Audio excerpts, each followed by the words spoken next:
Abu Humaid As-Sa'idi meriwayatkan, aku datang kepada Rasulullah sallallahu alaihi wasallam membawa satu wadah susu yang tidak ada tutupnya. Maka Rasulullah berkata, tidakkah kamu sudah menutup ini walaupun tutupnya itu dengan satu batang kayu?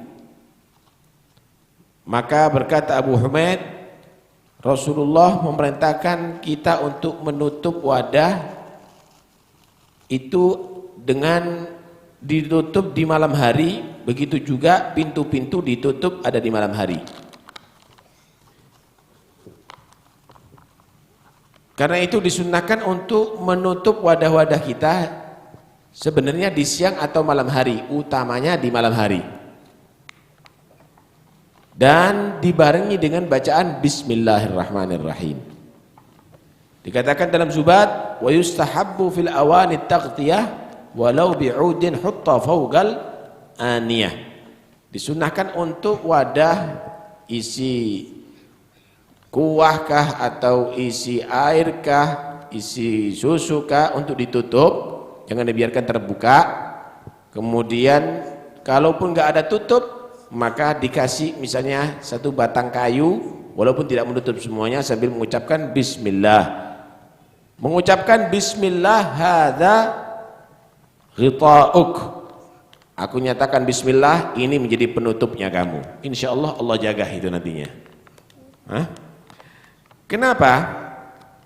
Karena sesungguhnya segala sesuatu kalau ditutup ikhtiar zahirnya dan dengan dibarengi nama Allah, maka akan terjaga itu semuanya. Demikian juga pintu rumah, tutuplah dan dengan baca bismillah, maka insya Allah rumah aman nantinya. Demikian juga pakaian kamu, ketika kamu membuka pakaian, maka bacalah juga bismillah. Kenapa? Karena pakaian kamu jika kamu gantung tanpa mengucapkan bismillah, dipakai sama syaitan, dan sudah syaitan itu menjadi jenisnya diciptakan oleh Allah dari api, maka panas. Karena itu pakaian yang tidak pakai dibacakan bismillah gampang rusak. Nah, gampang rusak. Madarat yang lebih berbahaya lagi, ketika sudah menjadi pakaiannya syaitan, berarti sudah dia tadi itu menempel ada di tubuh syaitan. Maka di situ syaitan bukan hanya sekedar memakai pakaiannya, meninggalkan nanti sifat-sifatnya ada di baju tadi itu. Akhlak-akhlaknya yang tidak terpuji akan ditinggalkan ada di baju tadi itu. Kemudian ketika dipakai lagi oleh manusia tadi itu tanpa membaca bismillahirrahmanirrahim, maka terjadilah ada di situ perpindahan akhlak dan watak dari syaitan kepada orang tadi itu. Sehingga kamu bisa dapatkan banyak orang-orang mendadak menjadi malas beribadah, menjadi tidak selera untuk berzikir kepada Allah, membaca Al-Quran. Itu semuanya adalah akibat daripada meninggalkan bacaan bismillahirrahmanirrahim dalam segala halnya. Karena itu jangan memulai sesuatu kecuali dengan bismillahirrahmanirrahim sampai ketika mendatangi istri. Dikatakan oleh ulama sunnah kifayah, salah satu di antara suami dan istri membaca bismillahirrahmanirrahim sebelum berhubungan intim. Kenapa? Karena ketika manusia tadi itu berhubungan intim tanpa membaca bismillahirrahmanirrahim, sebelum maninya keluar didahului sama syaitan, dan nanti akan terlahir anak berwatak seperti watak bapaknya yaitu syaitan.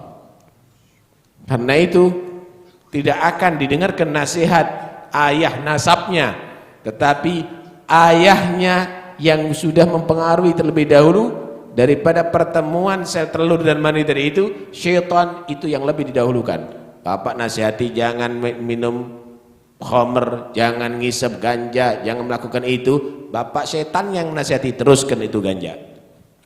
Maka dia tadi itu lebih condong kepada pengaruh syaitannya daripada pengaruh orang tuanya sendiri.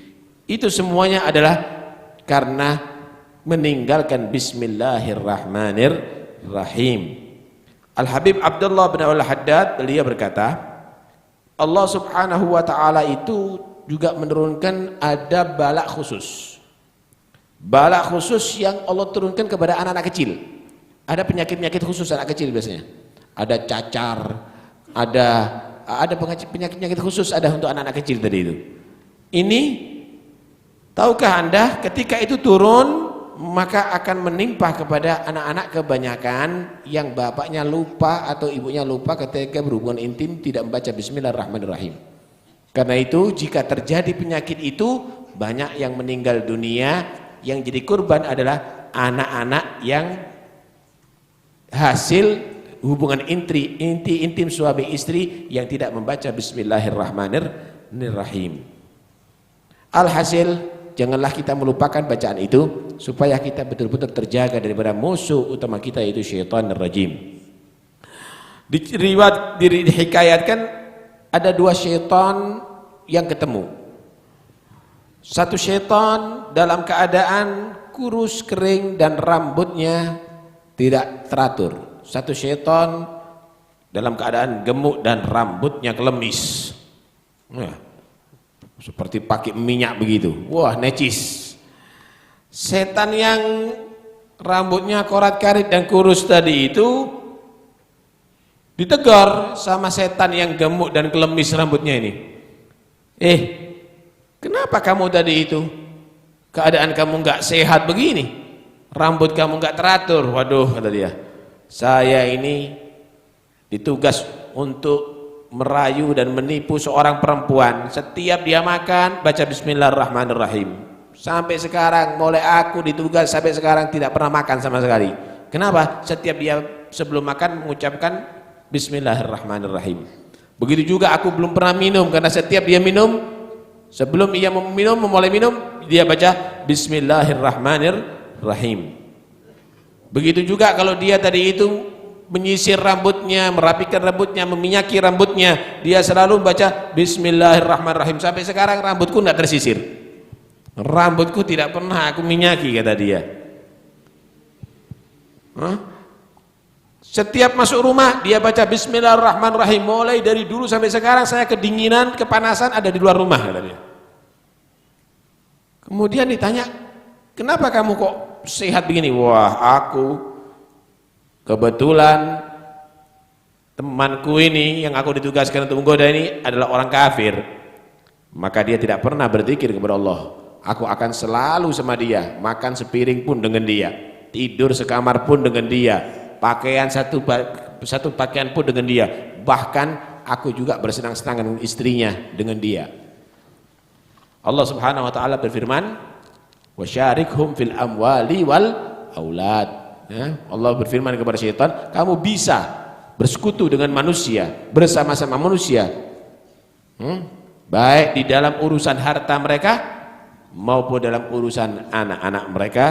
Karena itu benar-benar perhatikan hadis ini sehingga betul-betul rumah kita adalah rumah yang bebas daripada syaitan, karena kita setiap masuk dan keluarga kita setiap masuk baca Bismillahirrahmanirrahim. Makanan kita makanan yang bebas dari syaitan, karena setiap sebelum kita makan kita baca Bismillahirrahmanirrahim. Pakaian kita adalah pakaian yang bebas daripada syaitan. Anak-anak kita juga tidak dikati oleh syaitan karena kita membaca Bismillahirrahmanirrahim. Disunahkan untuk membaca sebelum datang istri, Bismillah, Allahumma jannibni syaitan wa jannibi syaitan ma razaqtana. Bismillah, ya Allah jauhkan kami daripada syaitan dan juga jauhkan syaitan daripada anak-anak yang engkau karuniakan kepada kami. Maka kata Rasulullah, jika membaca itu dan ditakdir punya anak, maka tidak dapat diganggu oleh syaitan. Mudah-mudahan anak kita menjadi anak yang saleh. Amin.